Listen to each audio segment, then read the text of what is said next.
ధాన్యం సేకరణపై కేంద్ర మంత్రి పీయూష్ గోయల్ కొన్ని కీలక వ్యాఖ్యలు చేశారు. ప్రస్తుతం ఆయన ఏమన్నారు అనేది ఒకసారి చూద్దాం.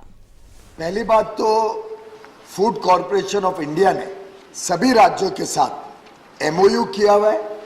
एमओयू में ये बहुत स्पष्ट लिखा हुआ है कि जो आपके प्रदेश में आप पैडी से चावल बनता है, जो चावल आप वितरण करते हैं अलग अलग स्कीमों के माध्यम से, उसमें जो आपके स्टेट में खपत होती है वो आप किसी भी प्रकार का चावल ले सकते हैं और उसके हिसाब से आप खरीदें और अपने स्टेट में वितरण कर दें।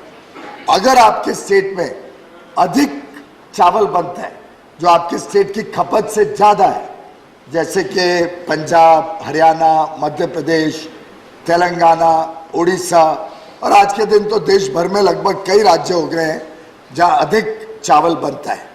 बहुत बार और कई बार डेलीगेशन पे डेलीगेशन आई, धमकियां दी गई कुछ मुख्यमंत्रियों द्वारा, कुछ मंत्रियों के डेलीगेशन आके समय समय पे हमारे साथ विस्तार से चर्चा करते हैं।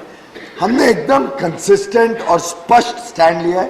इसीलिए मैं उठा के मैं फिर एक बार दोहरा दूं कि जो एक्सेस राइस अगर आप सेंट्रल पूल में देना चाहें, उसके लिए जो हमारा आपसी एमओयू है और जो वर्षों से चले आ रही परंपरा है, दोनों में ये बहुत स्पष्ट लिखा है कि जो देश की खपत है, जो बाकी राज्यों में अगर कोई चावल खरीदने वाला हो, उस खाने वाला हो, जहां वितरण हो सके, तो वही चावल एफसीआई सरप्लस पूल में ले सकती है। अगर कोई राज्य क्वालिटी अलग प्रकार की देना चाहे जो देश में वितरण ही नहीं हो सके, जिसकी कोई खपत ही ना हो, तो सरकार उस चावल का क्या करेगी? सरकार जितना एक्सेस चावल ले सकती थी वो लेती भी रही। पारबॉइल भी लिया हमने, आपके राज्य से भी लिया, तेलंगाना से भी लिया। लेकिन आज लगभग 1.5 वर्ष पहले परिस्थिति ये हो गई कि 4-5 वर्षों का पारबॉइल राइस एक्सेस भंडारण में था।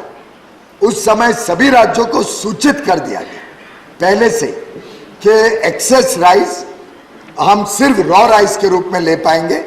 अगर आपके यहाँ पे एक्सेस राइस और कोई प्रकार की है तो आप अपने प्रदेश में वितरण के लिए ले सकते हैं। हमारी तरफ से पूरी छूट है और हम चाहेंगे कि आपको खरीदें अगर आपके राज्य में है और उसको अपने राज्य में वितरण करें। लेकिन सरप्लस राइस लेके, आखिर देश का पैसा है, आप सब यहाँ वरिष्ठ नेतागण, देश के नेता बैठे, हाउस ऑफ एल्डर्स है, सब यहाँ पे टैक्स पेयर्स बैठे हैं अधिकांश। अब हम टैक्सेस का पैसा आपका सदुपयोग करें, ये हमारी जिम्मेदारी है। पहली बात तो फूड कॉर्पोरेशन ऑफ इंडिया ने सभी राज्यों के साथ एमओयू किया हुआ है। एमओयू में ये बहुत स्पष्ट लिखा हुआ है कि जो आपके प्रदेश में आप पैडी से चावल बनता है, जो चावल आप वितरण करते हैं अलग अलग स्कीमों के माध्यम से, उसमें जो आपके स्टेट में खपत होती है वो आप किसी भी प्रकार का चावल ले सकते हैं और उसके हिसाब से आप खरीदें और अपने स्टेट में वितरण कर दें। अगर आपके स्टेट में अधिक चावल बनता है जो आपके स्टेट की खपत से ज़्यादा है, जैसे कि पंजाब, हरियाणा, मध्य प्रदेश, तेलंगाना, उड़ीसा और आज के दिन तो देश भर में लगभग कई राज्य हो गए हैं जहाँ अधिक चावल बनता है। बहुत बार और कई बार डेलीगेशन पे डेलीगेशन आई, धमकियां दी गई कुछ मुख्यमंत्रियों द्वारा, कुछ मंत्रियों के डेलीगेशन आके समय समय पे हमारे साथ विस्तार से चर्चा करते हैं। हमने एकदम कंसिस्टेंट और स्पष्ट स्टैंड लिया है। इसीलिए मैं उठा के मैं फिर एक बार दोहरा दूं कि जो एक्सेस राइस अगर आप सेंट्रल पूल में देना चाहें, उसके लिए जो हमारा आपसी एमओयू है और जो वर्षों से चले आ रही परंपरा है, दोनों में ये बहुत स्पष्ट लिखा है कि जो देश की खपत है, जो बाकी राज्यों में अगर कोई चावल खरीदने वाला हो, उस खाने वाला हो, जहां वितरण हो सके, तो वही चावल एफसीआई सरप्लस पूल में ले सकती है। अगर कोई राज्य क्वालिटी अलग प्रकार की देना चाहे जो देश में वितरण ही नहीं हो यहाँ सके, दे जिसकी दीजिए, कोई बता दीजिए। खपत ही ना हो, तो सरकार उस चावल का क्या करेगी? सरकार जितना एक्सेस चावल ले सकती थी वो लेती भी रही। पारबॉइल भी लिया हमने, आपके राज्य से भी लिया, तेलंगाना से भी लिया, लेकिन आज लगभग 1.5 वर्ष पहले परिस्थिति ये हो गई कि 4-5 वर्षों का पारबॉइल राइस एक्सेस भंडारण में था। उस समय सभी राज्यों को सूचित कर दिया गया पहले से कि एक्सेस राइस हम सिर्फ रॉ राइस के रूप में ले पाएंगे। अगर आपके यहाँ पे एक्सेस राइस और कोई प्रकार की है तो आप अपने प्रदेश में वितरण के लिए ले सकते हैं। हमारी तरफ से पूरी छूट है और हम चाहेंगे कि आपको खरीदें अगर आपके राज्य में है और उसको अपने राज्य में वितरण करें। लेकिन सरप्लस राइस लेके, आखिर देश का पैसा है, आप सब यहाँ वरिष्ठ नेतागण, देश के नेता बैठे, हाउस ऑफ एल्डर्स है, सब यहाँ पे टैक्स पेयर्स बैठे हैं अधिकांश। अब हम टैक्सेस का पैसा आपका सदुपयोग करें, ये हमारी जिम्मेदारी है। पहली and it is the minister who has to do. And minister जैसा ने कहा कि ये बहुत मरतबा डिस्कस हुआ, मिनिस्टर से इतने मरतबा डिस्कस करते हैं, वो वैसे ही कंफ्यूज रखते हैं हमको, जब पहले दिन किया उन्होंने। सवाल ये है कि डीसीपी में डिसेंट्रलाइज्ड प्रोक्यूरमेंट जो थोड़े स्टेट्स करते हैं इंक्लूडिंग तेलंगाना, हम राइस जिस दिन पैदा होता है उसी दिन खरीदना पड़ता है स्टेट्स को, not the centre please.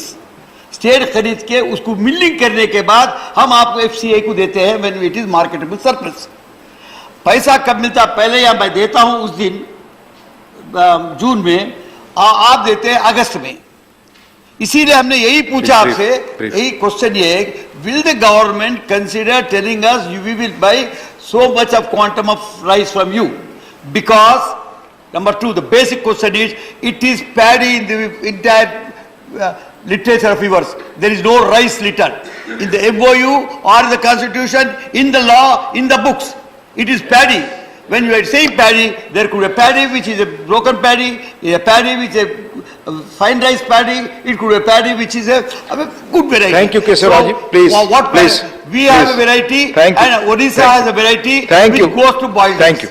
Thank you. माननीय उपसभापति जी, मैं समझता हूं जितना स्पष्टीकरण मैंने किया उससे ज्यादा ट्रांसपेरेंट स्पष्टीकरण नहीं हो सकते।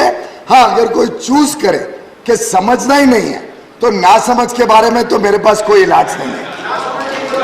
बहुत स्पष्ट रूप से मैंने बताया कि एक्सेस राइस हम पूरा,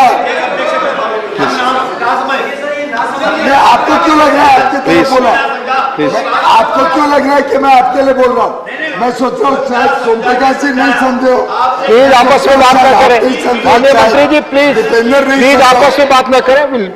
देखिए साहब, बहुत स्पष्ट मैंने बताया और सरकार माननीय उपसभापति जी, तेलंगाना की सरकार ने हमको लिखित दिया है कि हम आपको अब पारबॉइल